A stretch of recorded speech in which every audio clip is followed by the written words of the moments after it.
Phishing, and phishing with a PH obviously is effectively someone being baited, thus the term, online, and it's usually some sort of manipulation being done by a bad actor.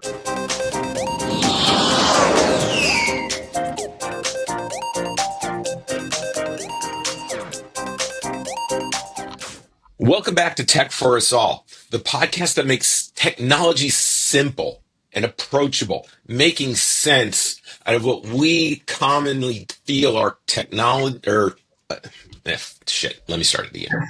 All All right. good, brother. All good.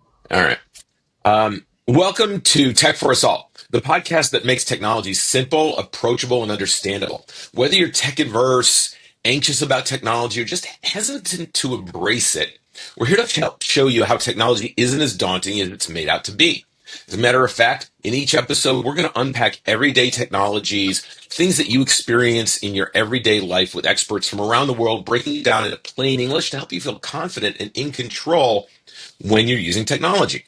I'm your host, Scott Saldinger, and I look forward to introducing you to great guests each week. And this week is no different. Today we have Matt Hince, founder and co-managing partner of PsyOptik, a security fitness platform. So they specialize in delivering training, simulations, and consulting to improve everyone's resilience to cybersecurity scams. So Matt, thank you so much. I look forward to talking with you today. Oh, you're very welcome, Scott. I'm very happy to be on with you, and I hope we can share some valuable information for your people out here today. Absolutely. We're going to talk about phishing and social engineering today. But first, what I'd like to do is give everyone an idea about your technology background. Sure. Well, my partner and I, Joe Sullivan, started PsyOptik in the past couple of years, and it really was a great timing and convergence sort of thing that really brought us to start the company.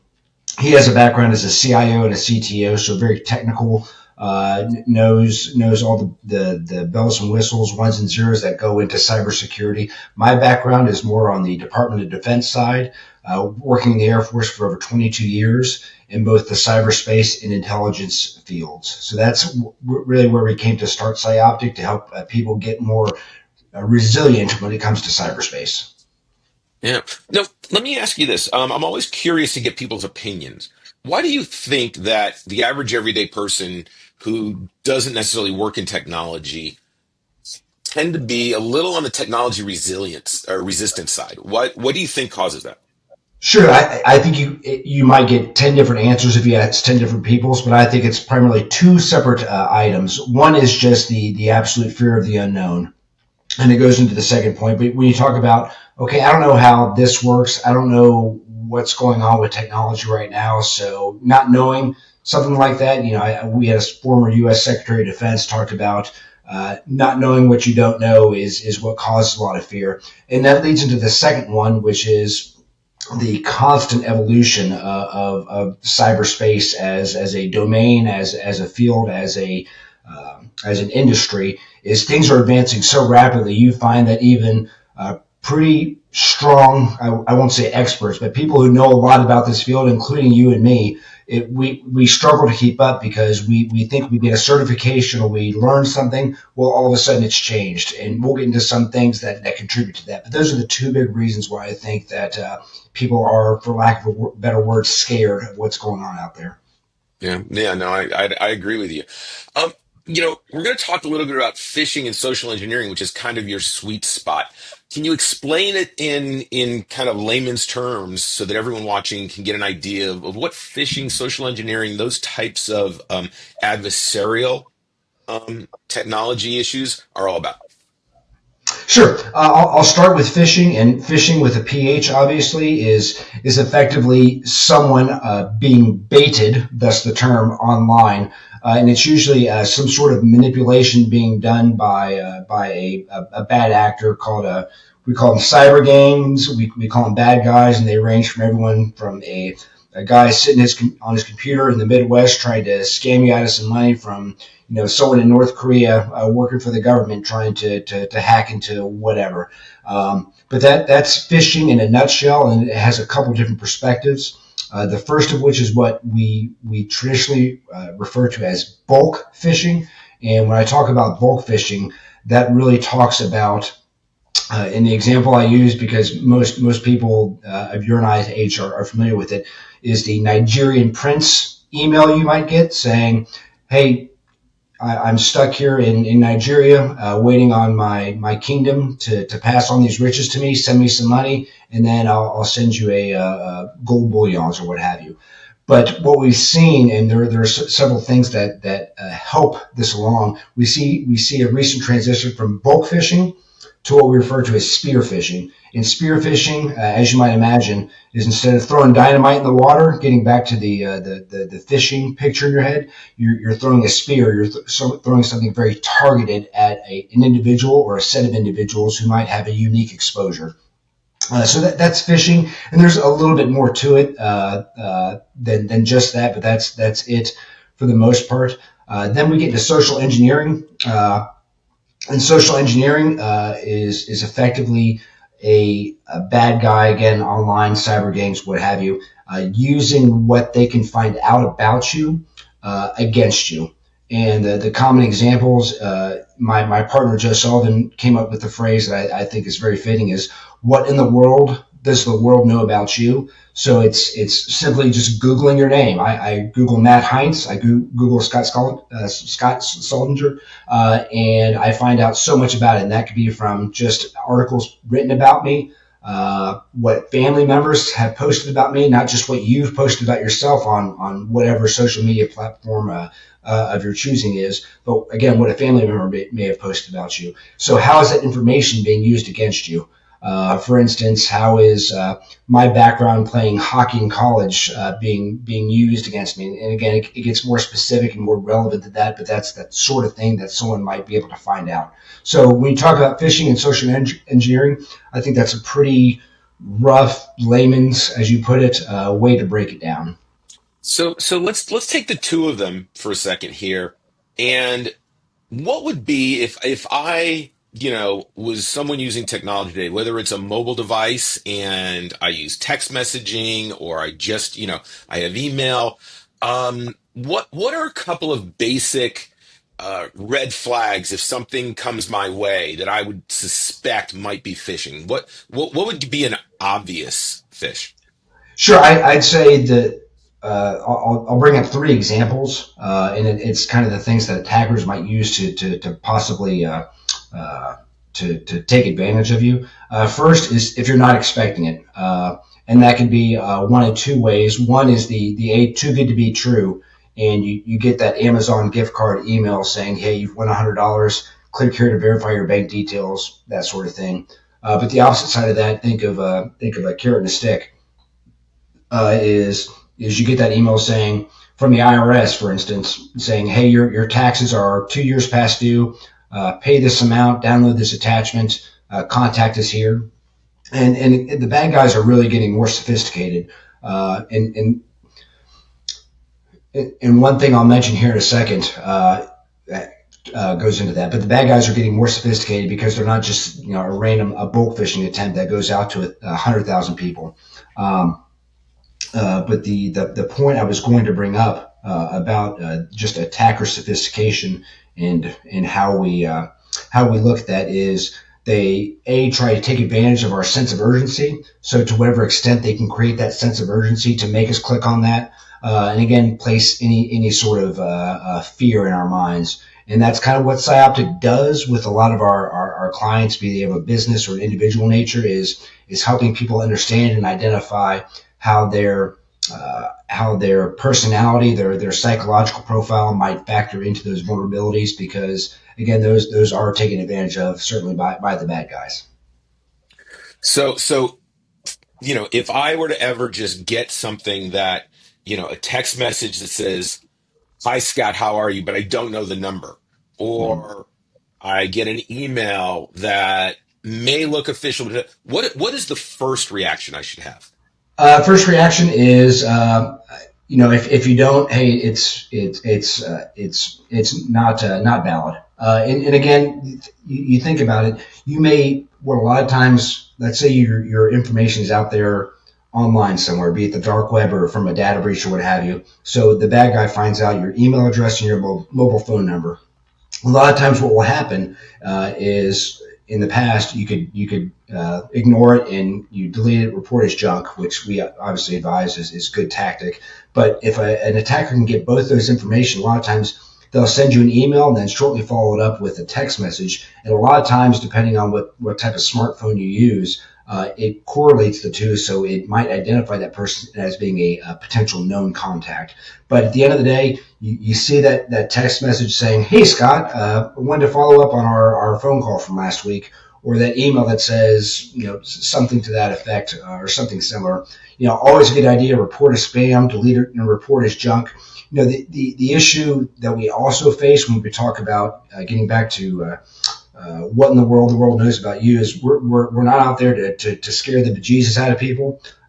We don't want people to turn into what we refer to as social hermits, meaning turn off your Facebook, disconnect from people. So and a lot of people, depending on the geographical disbursement of their family and friends, Facebook or whatever social media site might be the only way they connect with people that they don't see often. So we're not telling you to cut those people off, but what we're saying is when you get kind of a weird Facebook message request from Aunt Sally, and you think to yourself, "Wait, I thought I was already friends with Aunt Sally," at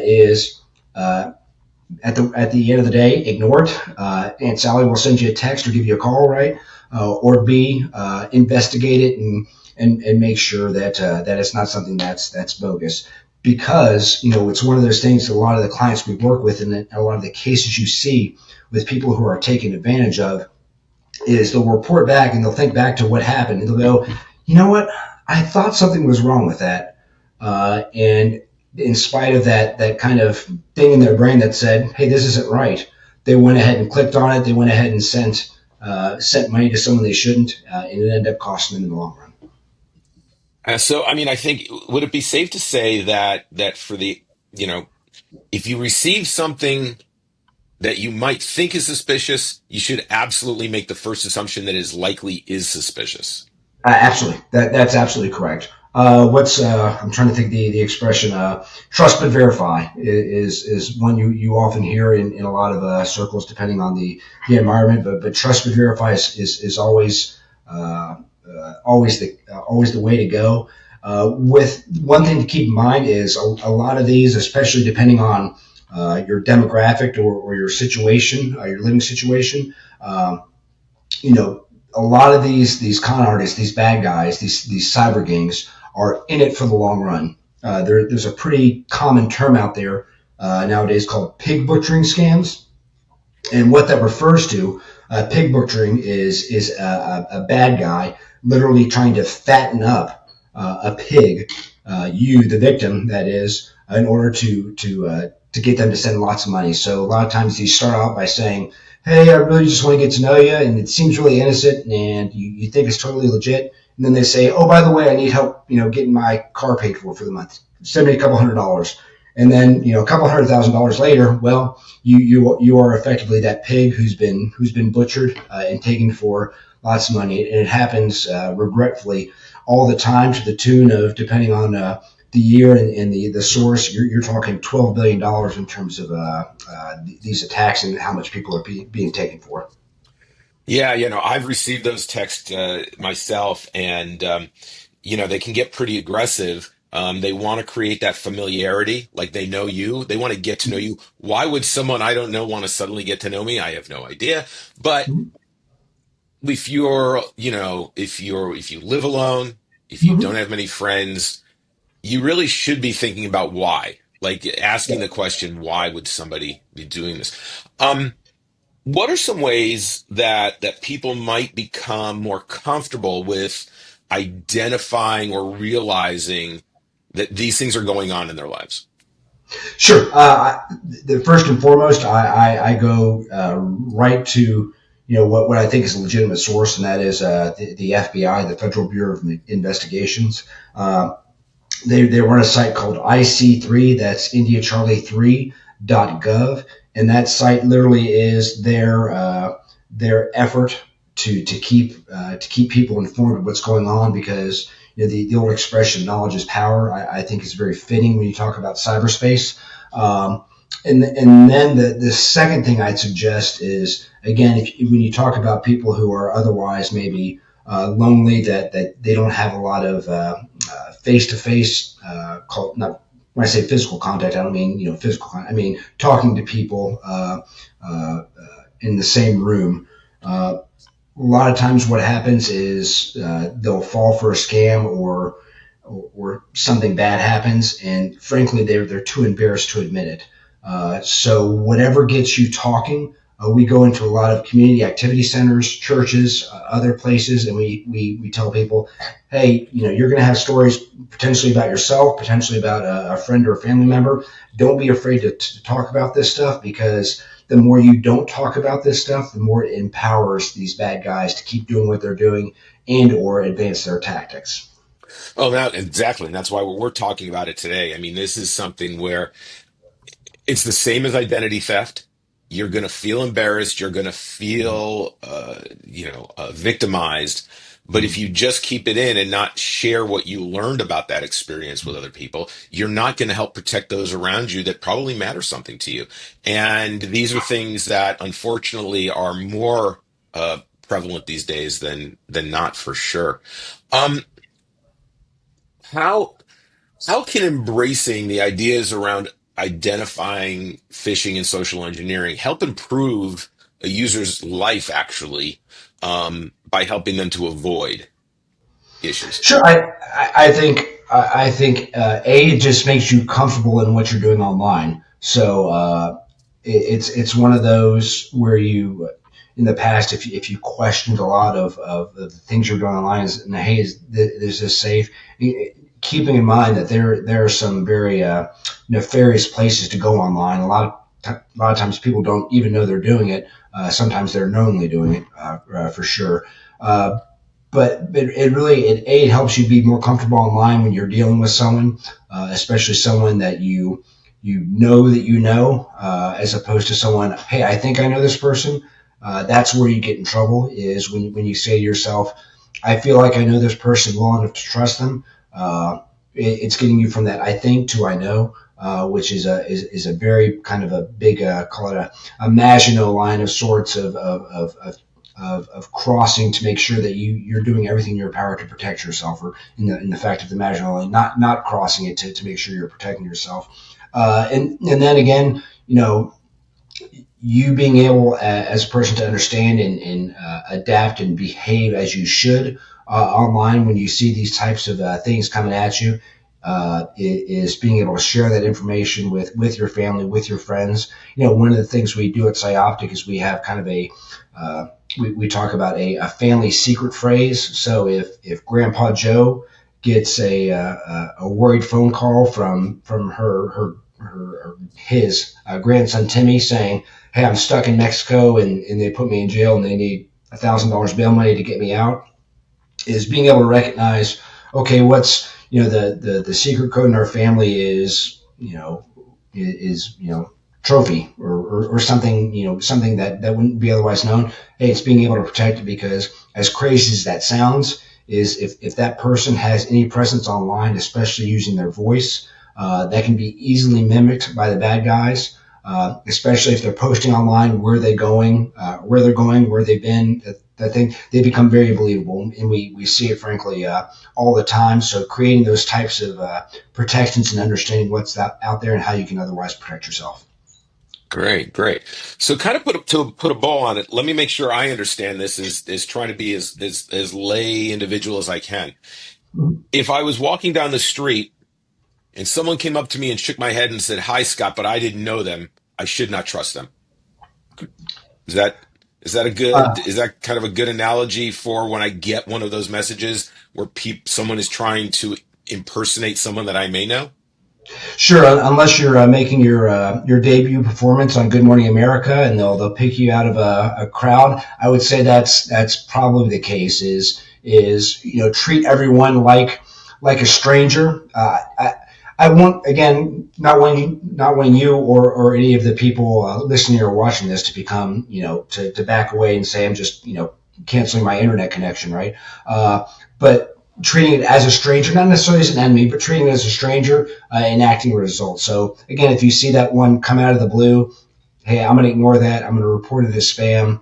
If the IRS or a federal agency wants to get a hold of me, they'll knock on my door, right? They're not gonna shoot me an email or a text. So I think your analogy of someone walking up to you in the street and saying, "Hey, Scott," is a very good example because you're a heck of a lot easier. Not you, but you in general is a lot easier to find online than you are sitting out on the street. So I think that's a great example.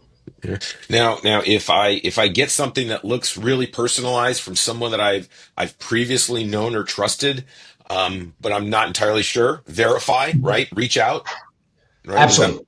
So yeah, and if your best buddy from high school, John Smith at gmail.com, I forget my dogs. John Smith at gmail.com, shoot you an email, and it's usually John Smith at yahoo.com. Obviously find other ways, alternate means to reach out to them, or frankly, just delete it because that is obviously very can be very dangerous, and again, things could get spoofed, so can, for all intents and purposes, be fake in order to trigger you into thinking it's something that's actually legit. So that's absolutely the case. And third, have some way of verifying and validating people who are trusted in your life, family members, sons, daughters, grandparents, etc., by having some sort of identifier, word or phrase that only they know, so that if something happens, you can actually try and reach them and validate that it's them. Absolutely. I think I'll take between me and my partner Joe. I'll take credit for this one. But one of the things we say is we want to be analog in a digital world. So when you think about, and he had a really good example I'll share in a second. But when you think about everything that goes on digitally in cyberspace, well, what are the analog means we can revert back to make sure that what we're seeing, what we're doing, what we're hearing is legitimate. And the one example Joe brought up when we talked about this was, when you talk about old World War II movies, is they would have a phrase they yelled out to another party on the battlefield, and that phrase would be essentially identifying yourself as a friendly. And if you weren't identifying yourself as a friendly, you were considered the enemy. So I think having analog means to make sure you're protected are very useful.